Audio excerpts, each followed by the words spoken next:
And that's another thing, Peter. First, like, my cameras are not good enough. My lights aren't good enough. Nothing I do is good enough for you, Peter. And then I have to go and watch crap like Everything Everywhere All at Once. Everything, other movies that I...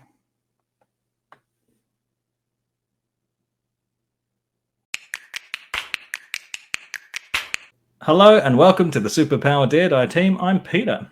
And I'm Rick, and today we're reviewing the 2022 film Jurassic Park Dominion. Jurassic World Dominion, the final chapter in the Jurassic saga, which would have been completely fine if they'd stopped after the first movie. Anyway, Jurassic World Dominion sees a man make a promise to a dinosaur. Dinosaurs fight dinosaurs.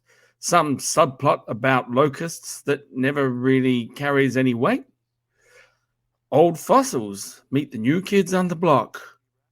Dinosaurs fight dinosaurs. And nothing really interesting happens at all. So, Peter, what did you think of Jurassic Park 6? I don't really know how I felt about it. I didn't love it. I didn't hate it. I guess it was okay. Yeah, I think I'm a bit the same. Like, I didn't think it was okay. I was just thoroughly bored.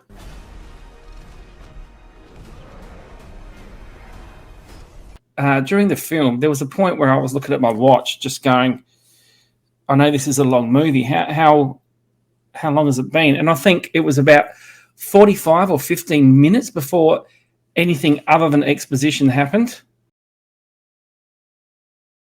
I think, like, whether you like the first Jurassic Park or not, you've got that opening scene where you first see the dinosaur for the first time. First time you've ever seen like a realistic dinosaur. Yeah, great score going on in the background, like John Williams knocking it out of the park. Yeah, and it's like they can never get that moment back, so they just try and like fill the screen with as many dinosaurs as they can, and it sort of becomes a bit hollow. Like, there were some decent set pieces in it. There was a little bit of excitement, like that chase on the motorbikes with the dinosaurs chasing him. I thought parts of that were good. Like, not all of it, but I thought parts of that were good. But it sort of just comes out, it's just a bit hollow, and it's just, there's not really any stakes, there's not really any dangers, there's not one hero character that dies. If you're a goodie in this movie, you're safe. And if you're not, and so that just takes away any tension, excitement, any tension. Yeah, and so it just comes out as kind of hollow. But I just think back to like the beginning of this. There is no tension whatsoever. We see, if you've seen the trailer, it's no spoiler. There's a fishing boat and the big dinosaur. Well, I think it's actually not a dinosaur, but it's like a creature, a prehistoric creature and sea creature, comes up, takes a boat straight away. There's no build-up. There's no tension. You don't see like a fin in the foreground, or the it's fish just there looking around scared. It just is there. Like, you compare that to the opening of Jaws, and it's just a completely different scenario. It's like they weren't even trying. It's like they think that having a CGI dinosaur in frame is enough, and it's not enough.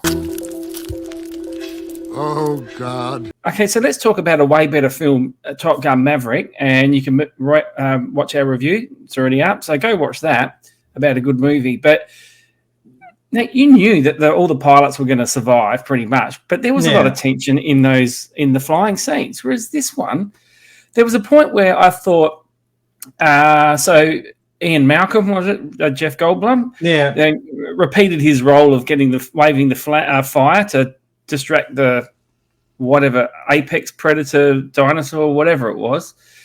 And at that moment, I was thinking, wouldn't it be great if they just went across the ground and he actually got killed this time? Yeah, and then you'd think, then there'd be some stakes. You'd think, oh, gee, anyone could die. Yeah, and killed off Jeff Goldblum. Yeah, and maybe a couple of others as well. Like, even kill the kid, kill Bryce Dallas Howard.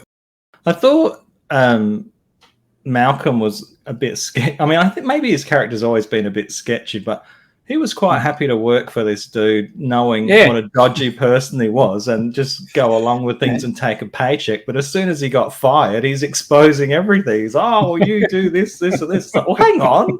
You're quite happy to be like... Yeah, take the money. And some of the editing was a bit weird too. When Star-Lord and company crashing that plane, and Bryce Dallas Howard gets on the parachute. Yeah. It takes her forever to get to that station or whatever it was that they go to. Meanwhile, Star-Lord and the pilot are fighting. Well, they crash the plane further away. They have to fight this ice dinosaur. So they're surviving that. And then they manage to rock up to the station just to save Bryce Dallas Howard. All right. So, Peter, would you recommend Jurassic Park Dominion?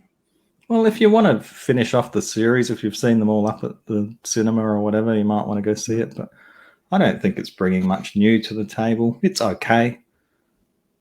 No, I wouldn't recommend it at all. It was just CGI, boring. Didn't care about the characters. There was no thrills in it. There was nothing. So go see Maverick again. Thank you for watching. If you're enjoying our videos, please like and subscribe. You can join our YouTube channel. We're on Instagram. We're on Facebook. We're on anything you want. So thanks very much. Remember, like and subscribe. Cheers.